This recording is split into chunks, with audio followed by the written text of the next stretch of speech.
sudah paham ya, Ari ya, Ari Setiadi S. Oke, welcome. Silahkan gabung, silahkan disimak. Jadi ada yang namanya fungsi budgeter ya. Nah, ini fungsi yang utama tentunya, yang paling utama dari pajak adalah fungsi budgeter ya, yaitu untuk membiayai ya, untuk perbelanjaan, untuk membiayai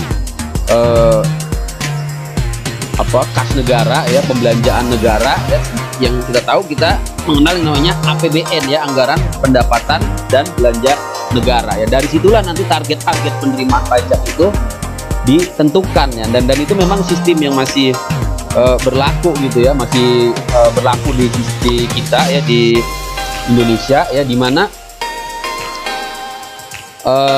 negara itu ya di dalam siklus APBN itu menentukan dulu yang namanya belanja gitu ya, kebutuhan negara itu apa ya, misalnya untuk ya biaya pembangunan ya, untuk biaya rutin ya, biaya rutin itu seperti gaji ya, gaji PNS ya, atau ASN ya, gaji TNI, Polri ya, termasuk juga untuk membayar utang-utang luar negeri ya. Kemudian juga ada biaya pembangunan ya, membangun sekolah ya, membangun jalanan, jembatan, rumah sakit ya, membeli kapal ya, kapal laut ya, pesawat udara, persenjataan dan sebagainya ya. Nah, jadi pajak itu merupakan sektor penerimaan nomor wahid gitu ya, nomor satu ya, mencapai porsi sampai ya 80% ya, sampai hampir 80% ya dari seluruh porsi penerimaan negara. Jadi yang namanya hasil dari migas ya, hasil dari dari BUMN ya, ataupun dari kegiatan-kegiatan pemerintah yang lain, itu hanya menempati porsi ya 20% gitu ya, sedangkan dominan dari belanja negara itu dibiayai dari APBN, dari pajak gitu. Nah, dari itu kita paham betapa pentingnya sektor perpajakan ini ya. Nah, berikutnya fungsi yang kedua dari pajak adalah fungsi reguleran, dan ini juga fungsi yang sangat penting dan fungsi yang sudah lebih maju sebenarnya ya, lebih advance, lebih maju ya, lebih mulia gitu ya, lebih mulia ya, bukan lebih mulia ya, lebih penting ya, bahkan lebih penting ya, daripada hanya sekedar untuk mencari pendapatan ya, yaitu berfungsi untuk mengatur ya. Mengatur ini maksudnya apa? Untuk melaksanakan kebijakan negara di dalam lapangan ekonomi, hukum, dan sosial ya. Misalnya adalah kaitannya dengan cukai ya, yang paling contoh yang paling yang paling nyata itu adalah cukai ya, itu jenis pajak yang khusus ya diperuntukkan untuk objek-objek yang bersifat destruktif ya, yang bersifat destruktif atau restriktif ya, yang harus dibatasi konsumsinya ya. Cukai ya, misalnya adalah cukai atas hasil tembakau ya, atau cukai atas minuman mengandung etil alkohol ya, atau MMA ya, kalau sehari-hari kita bilang sebagai minuman keras gitu ya. Kemudian ada juga cukai terhadap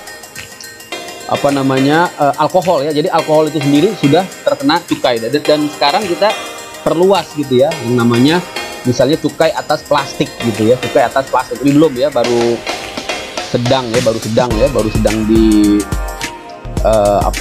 diimplementasikan ya, cukai atas plastik ya.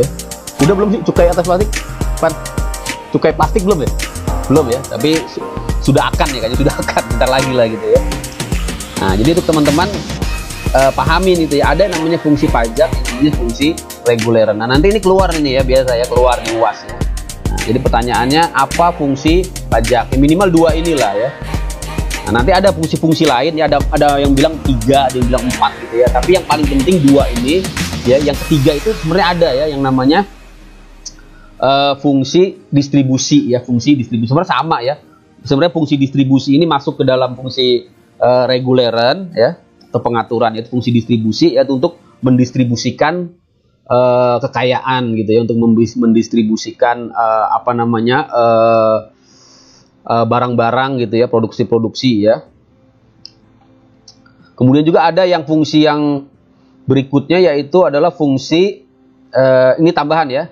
Ini dicatat ya, dicatat. Ini tidak ada di materi ya, yang namanya fungsi demokrasi ya, fungsi demokrasi ya. Jadi fungsi demokrasi itu lebih kepada kebutuhan dari warga negara gitu ya, dari warga negara untuk berkontribusi terhadap negaranya ya, sehingga ini biasanya di negara-negara maju gitu ya, negara-negara maju yang memang sudah mapan gitu ya, tingkat perekonomiannya, penghasilan, sehingga warga negara itu justru merasa dia itu ingin berkontribusi gitu ya terhadap negara, karena dengan dia berkontribusi dalam bentuk pajak ke dalam negara, dia memiliki hak untuk hak untuk melakukan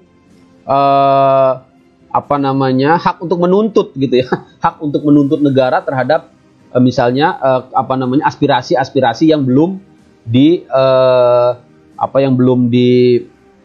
aspirasi-aspirasi yang belum dijalankan oleh